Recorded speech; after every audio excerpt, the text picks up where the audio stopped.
अहम पहलू इसका देख लीजिए और उससे संबंधित फिगर्स देख लीजिए उसके बाद, क्योंकि जातियों में उलझा हुआ पूरा गणित है उत्तर प्रदेश के वोटिंग पैटर्न का। तो यहाँ जातियां क्या कहती हैं? उत्तर प्रदेश में मुसलमानों ने किसको वोट दिया? भारतीय जनता पार्टी को 10% मुसलमानों ने वोट दिया।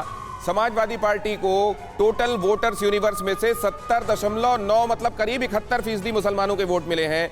बहुजन समाज पार्टी को 9.2 करीब 10% मान लीजिए, और कांग्रेस को 6.9, अदर्स के खाते में 2.9 मतलब करीब 7% कांग्रेस और करीब 3% अदर्स के खाते, मतलब बहुत बड़ा। और इसको आप ये कह सकते हैं कि एक तरफा वोटिंग 70% 71% के हिसाब से ये गया है समाजवादी पार्टी को।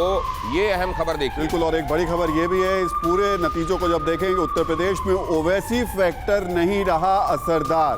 जो एग्जिट पोल के नतीजे आ रहे हैं वो यही बता रहे हैं कि ओवैसी को मुसलमानों का वोट नहीं मिल पाया, जिस उम्मीद के साथ में वो पूरे उत्तर प्रदेश में घूम रहे थे। ओवैसी से ज्यादा कांग्रेस बीजेपी का मुसलमानों को भरोसा देखने को मिला है, एग्जिट पोल के नतीजे ये बताते हैं।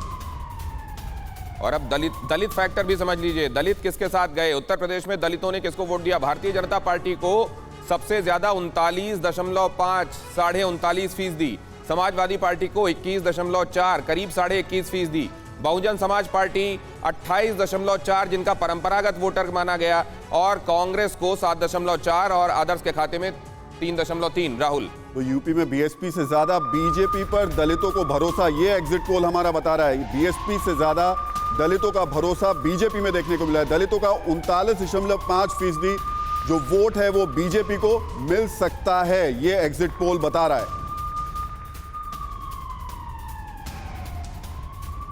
और अब जरा ये भी देख लीजिए कि सवर्ण किधर गए, सवर्णों का वोट किधर गया।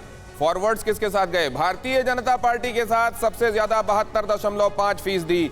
अगर उधर आपने सबसे बड़ा फिगर अभी 71 देखा है मुसलमानों का जो साथ में गए समाजवादी पार्टी का, तो इधर 72.5 72% वोटर सवर्ण गए हैं भारतीय जनता पार्टी के साथ। समाजवादी पार्टी के साथ 15.8%, बहुजन समाज पार्टी के साथ 4.7%, कांग्रेस के साथ 4.8 और अन्य के खाते में 2.2% सवर्ण वोट गए हैं। बिल्कुल, निश्चित तौर पर। और इस हिसाब से अगर हम देखें तो यूपी में सवर्णों ने बीजेपी का साथ नहीं छोड़ा है। बार बार कहा जा रहा था कि ब्राह्मण नाराज हैं, उसका असर पड़ सकता है, लेकिन ये आंकड़े कुछ और बताते हैं। यूपी में बीजेपी को 72.5% सवर्ण वोट मिले हैं, यानी उसके परंपरागत वोट मिले हैं। अब जरा ये भी देखिए, अदर बैकवर्ड क्लास बहुत जूझ हुई, इसके लिए बहुत जूझे लोग, गठबंधन बने और सब कुछ हुआ, टूट फूट भी हुई। कौन किसके साथ गया? भारतीय जनता पार्टी के साथ 46.6, सबसे ज्यादा ओबीसी नहीं, सबसे ज्यादा समाजवादी पार्टी के साथ 39.9, सबसे ज्यादा समाजवादी पार्टी। और ये गठबंधन का असर है। बहुजन समाज पार्टी के साथ 5.3% और कांग्रेस के साथ 5.1%, अदर्स 3.1। लेकिन क्या गठबंधन के बावजूद बहुत ज्यादा अपने साथ इंटैक्ट रख लिया भारतीय जनता पार्टी ने? निश्चित तौर पर। तो यूपी में ओबीसी वोटर की अगर हम बात करें तो मजबूती से बीजेपी के साथ है। इस वोटर को साधने की लड़ाई सबसे ज्यादा थी बीजेपी और समाजवादी पार्टी के बीच में, लेकिन एग्जिट पोल बता रहे हैं कि यूपी में ओबीसी वोटर भी मजबूती से बीजेपी के साथ है।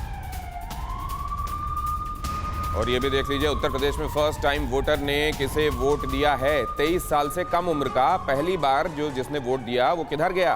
भारतीय जनता पार्टी की तरफ गया 37.7%, समाजवादी पार्टी की तरफ गया 36.7%, बहुजन समाज पार्टी की तरफ गया 12.4%, कांग्रेस की तरफ गया 7.3% और अदर्स की तरफ गया 5.9 करीब 6%।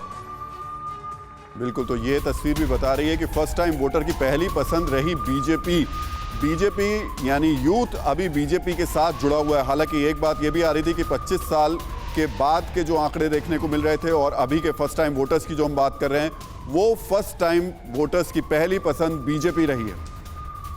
और अगला फिगर क्या है? अगला पहलू भी समझ लीजिए। उत्तर प्रदेश में महिलाओं ने किसे वोट दिया?